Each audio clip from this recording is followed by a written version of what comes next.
Andy, thank you. Last night, we showed you the family of a man murdered 31 years ago is now using the billboards showing their loved one, Brian Schuch, as they push for answers in his 1994 murder. Tonight, in part two of our report, a closer look at the investigation itself.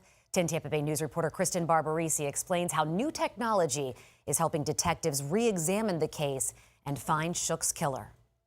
This case is cold, but cold doesn't mean closed. And now detectives are going back through decades of evidence using tools that simply didn't exist when Brian Schuch was murdered 32 years ago. This whole thing has been so senseless. We need answers, and that's what keeps the fire going. That fire helped reignite investigative focus. Lauren Schuch reached out to the cold case unit looking for an update, prompting a fresh review of the 1994 murder of her husband Brian, a father of 4. Quickly, due to her personality, developed a good relationship with her. So as a result of her reaching out to us, I began to look into the case at that time. That means starting over, reviewing everything from the original report to every follow-up filed in the years since. You know, with these cold cases, typically, with Brian's being 32 years old now, you can imagine the amount of documentation that's come in through the years. What's changed most in 3 decades is the science.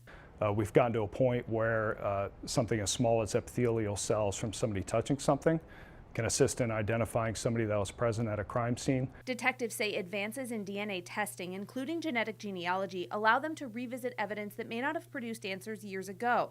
But time also can work against them. Witnesses that may have seen, may have heard, or may have, secondhand information which is viable to actually solving the case.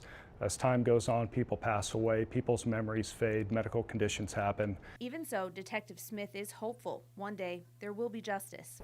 I am. I'm optimistic about all the cases that I work. Until that day comes, Lauren says she won't let her husband become just another statistic. I know he's proud. I know he's proud that he just hasn't become a number. Detective Smith says so far they have never been close to making an arrest, but he's hoping the public can also help. If you have any information, he says no detail is too small. It could be the break they need.